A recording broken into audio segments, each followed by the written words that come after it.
Good day. In today's discussion, we're going to discuss the derivative of the logarithm function with chain rule. So again, okay, so just like the same explanation doon sa trigonometric function, okay, so included na ngayon ang chain rule. So under this rule, so you represent another function, okay, so aside from x degree 1, so here we have the derivatives of e to the u, where e to the u times the derivative of the u. Okay, so kung ano man yung value nung u expression natin na yan, okay, so hanapin natin yung derivative niyan. Nun na. Okay, nun yun nasa loob na nun. Okay, and then dito sa ln of x natin, so magiging 1 over u times the derivative of that u. Okay, and then a to the u. Okay, so we have here the base au. Okay, so a to the u ln a times the derivative of that expression u. Okay, so derivative of logarithm u base a is equal to the 1 over u ln a times the derivative of that u. Now let's look at this one. Okay, so we have here y is equal to the e to the 5x times 5 to the x. And then number 2 is equal to the y is equal to the 2 ln x. Then 3, y is equal to e to the 2x plus 5x squared. So let's have these examples.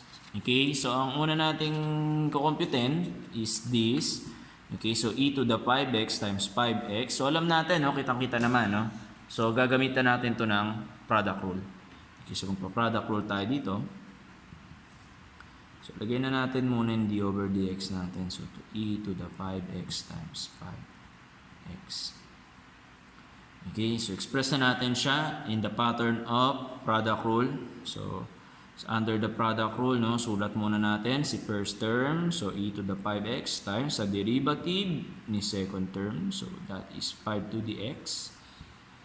Plus, kopya natin yung ating second term times the derivative of the first term, no? So e to the 5x. So check natin siya, magkaparehas, no, yung ating dalawang nasa gitna, and then magkaparehas yung dalawang sa dulo. Now, let us compute the derivative. So e to the 5x, kopya lang. So derivative ng 5x. So dito sa apat, ito yan, no? E to the u. So under this expression, sabi natin, kukopyain, isusulat mo muna si a to the u, so that in this case, so that is 5 to the x. So bigyan natin siya parenthesis. Okay, and then tabihan mo ng ln, the natural log of that number, so that is 5.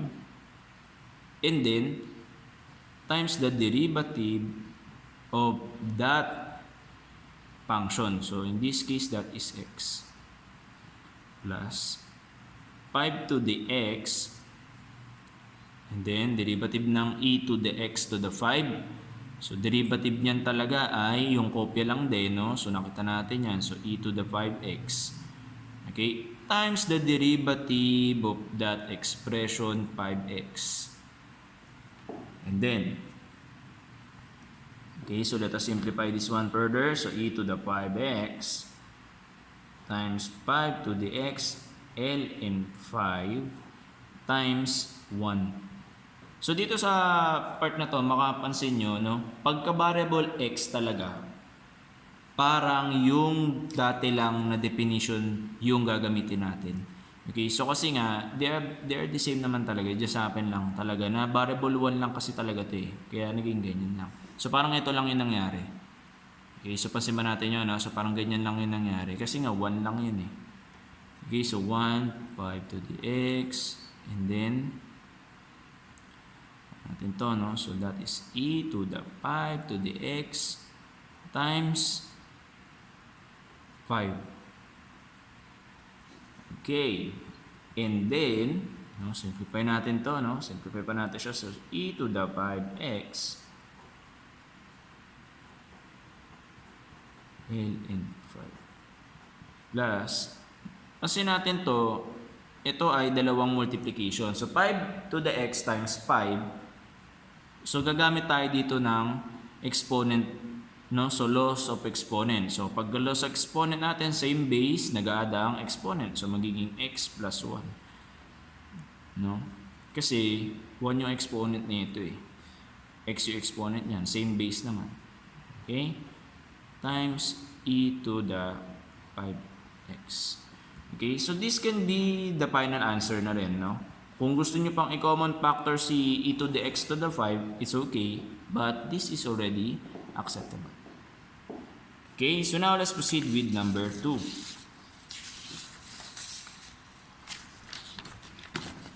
So under this expression, okay? So ang gagamitin natin yan ito. Okay? So d over dx. So ito yung gagamitin natin yan mamaya, no? So 2 ln x. Para lang kayo sumusunod sa mga pattern nitong mga to eh. Okay? So susundan natin yung pattern niya, no? Gawin natin, sabi natin, kopya muna. Okay, so 2, kopyain mo si ln x. Tapos tabihan mo ng ln 2 kasi yun yung a natin times the derivative. Okay, so derivative of that u. So in this case, that is ln x. And then, okay, so sulat natin to ng mas ayos pa, no? Okay, so lagay natin dito. Kopya na to. So 2 ln x. And then ln 2. So wala naman tayo ibang ginagawa doon. No? Kinokopya lang natin. And then derivative na tong ln x. Okay, so derivative ng ln x. Okay, so tignan natin. No? Derivative ng ln x is 1 over u times du. Okay, so dito, isulat na natin yung derivative ng ln x. So the derivative of ln x is 1 over x times the derivative of that u. In this case, our u is x.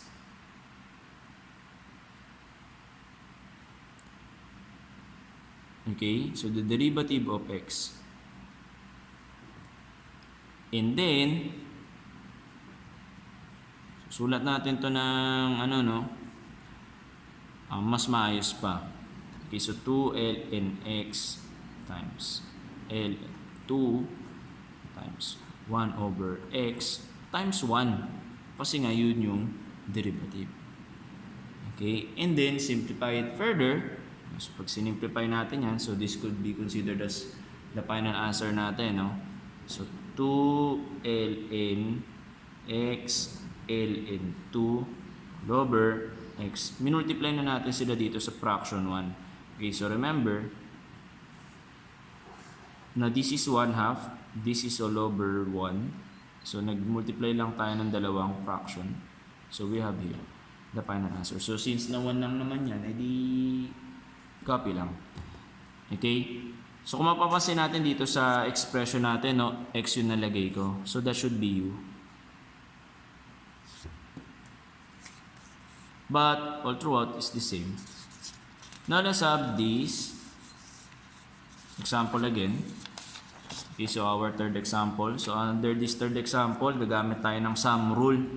Okay, so here we're going to use the d over dx of e to the 2x plus 5x squared. So sum rule yan, no? Kitang-kita naman natin.